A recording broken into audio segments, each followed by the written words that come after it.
Carmine sent a special commando team to Earth to investigate the Biker Mice. We all know that Teenage Mutant Ninja Turtles was a fan favorite from the 90s. TMNT was a hit TV show and became an extremely successful franchise and managed to branch out into other fields like making toys, merch, and even comic books. Much like the Ninja Turtles, Biker Mice from Mars was another show that became very popular in 1993. It was very similar to Teenage Mutant Ninja Turtles in the sense that it shared many of the same themes and could also be called a clone of the Turtle series. TMNT was so famous that they even got video games made in their name.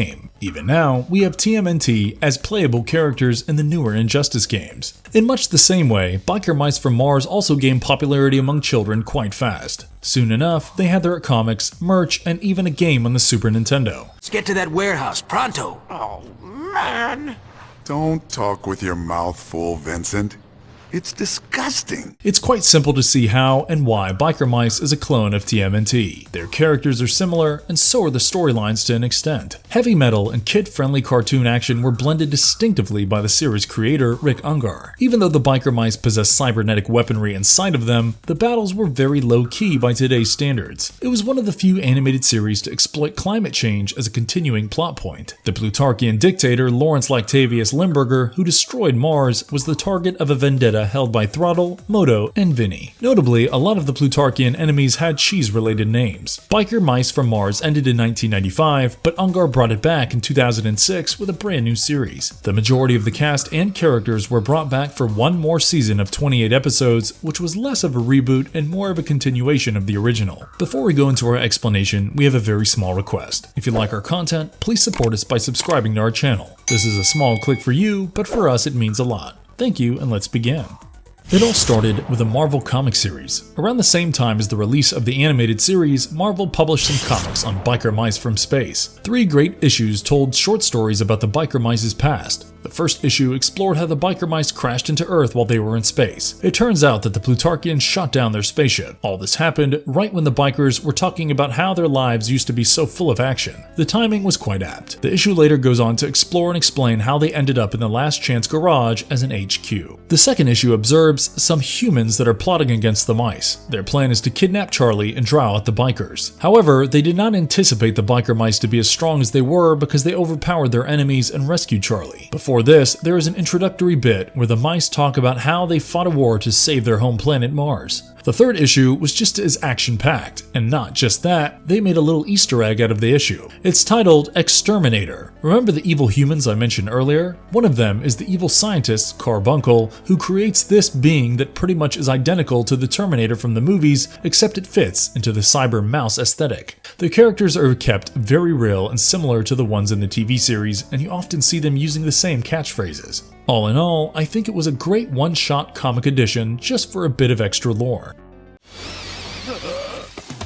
It's just so hard to find good help these days. I know. What was the 90s animated series all about? The American science fiction action cartoon series called Biker Mice from Mars was produced by Rick Ungar. The week of September 19th, 1993 saw the syndication debut of the series. The final episode aired in syndication the week of February 24th, 1996, and there are 3 seasons totaling 65 episodes. Throttle, Moto, and Vinny are 3 anthropomorphic mice who ride motorcycles. They first arrive on Earth to defend it from the villainous Plutarchians who destroy their home planet Mars and eventually leave for Mars. A Cestus and plasma gun, Throttle, a cybernetic arm with an integrated laser cannon, Moto, and flares are the mice's distinguishing weaponry, Vinny. Even though there are many fights, there is never any blood, and many of the bad guys are monsters, aliens, or robots. A race of humanoid mice that enjoyed racing and had a lifestyle and culture quite similar to that of humans once lived on the planet Mars. The Plutarchians, a weird race of fat, stinky, worm-eating tuna humanoids that loot other planets' natural riches because they have squandered all of their own, nearly wiped them out at some point in time. Throttle, Moto, and Vinny, 3 survivors who managed to escape the Plutarchian takeover, find a spaceship. Still, they are quickly shot down by a Plutarchian cruiser and crash land on Earth in Chicago, precisely in the Quigley Field scoreboard. They meet the lovely Charlene, or Charlie Davidson, a female mechanic, and learn that the Plutarchians are here to steal the Earth's natural resources. The biker mice explore the decaying neighborhood of the Windy City and soon learn that Lawrence Limburger, the leading industrialist in Chicago, is actually a Plutarchian who poses as a human and plans to plunder Earth's resources to bring his own dying planet. In order to take Earth's natural resources and bring them to Plutarch with the aid of certain supervillains, Limburger recruits two minions, the imbecile Greasepit and the mad scientist Dr. Carbuncle. The valiant vigilantes known as the biker mice commit themselves to foiling Limburger's cunning plans. Destroying Limburger's lofty tower, which forces him to continuously invest money and labor into rebuilding it before the next episode, is the most frequent indication of triumph. Carmine sent a special commando team to Earth to investigate the Biker Mice. An impressive Biker Mice from Mars video game released in 1994. Much like TMNT, these guys also came out with a video game. Biker Mice from Mars was a racing game made by Konami for the Super Nintendo. The story of the game also ties into the TV series as well, so that was a cool touch. In a series of races on several tracks that are shown in an angled top-down view, the player assumes the position of one of 6 racers. So basically, apart from the viewing angle, the next bit is going to sound a bit similar to Mario Kart. After every lap, the player's weapon is replenished, and a random item can be used to gain extra money, gain immunity to damage, accelerate with nitrous oxide, or put the opponents on the back foot by starting an earthquake or stopping time. The prize money goes to the winner. To go to the following round, the player must keep their overall ranking in the top 3. The funds obtained can be used to modify the engine, tires, armor, and weaponry at the last chance garage between competitions. The game was actually received quite well, as you would expect from Konami. It was different and fun to play. Sure, it wasn't an absolute masterpiece, but that was never the agenda with this game to begin with. They wanted a game that the audience of their show would enjoy playing. They found their target market and did their job brilliantly. According to GamePro's review, Konami included all the elements of a fun racing game in this cart: good gameplay, cool characters, easy control, and variety. While criticizing the absence of digitized speech, they nevertheless commended the vibrant scenery and sound effects. The Super Nintendo version of the game received a 3-star review from Next Generation, who added that overall it's inexpensive, different, and fun. Now this is what I call interesting.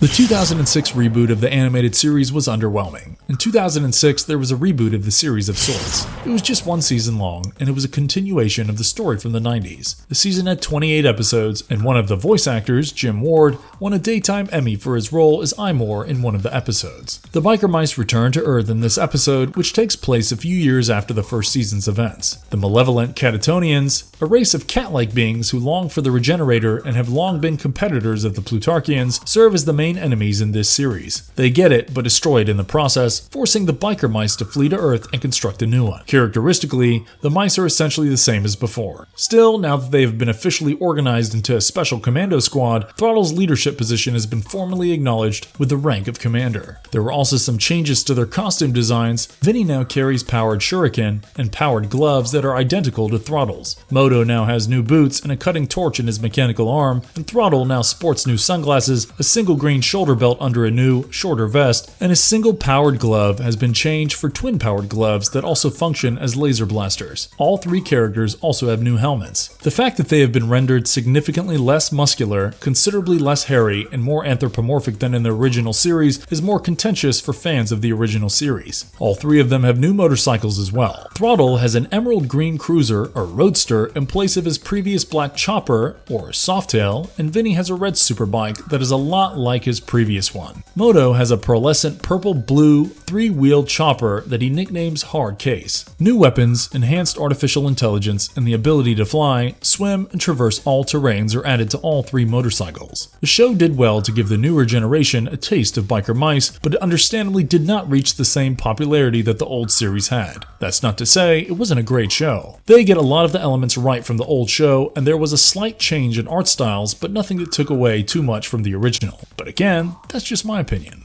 In 2006, another Biker Mice from Mars video game released. A second Biker Mice from Mars video game for the Nintendo DS and PlayStation 2 was launched in 2006 and was based on the 2006 revival of the show in Finland, Australia, and the United Kingdom. Despite being a huge commercial success in Scandinavia, the game earned a few favorable reviews. So the premise of the game is that the Martian freedom fighters, a race of mice, and the Catatonian Empire are engaged in combat on Mars. One powerful machine, the Regenerator, is the subject of a conflict between 2 groups. The This device can terraform Mars, making it a safe sanctuary for all mice. In order to rule the world, the Catatonians want to claim it. The Regenerator can only be constructed by freedom fighter General Stoker. Because of this, he is not on the battlefield. Instead, he is searching Earth for molecules necessary for the device's creation. After the mice unexpectedly cut off contact with Stoker, another commander named Carbine dispatches the biker mice from Mars. After landing in Chicago, they meet Charlie Davidson, the proprietor of the Last Chance Garage,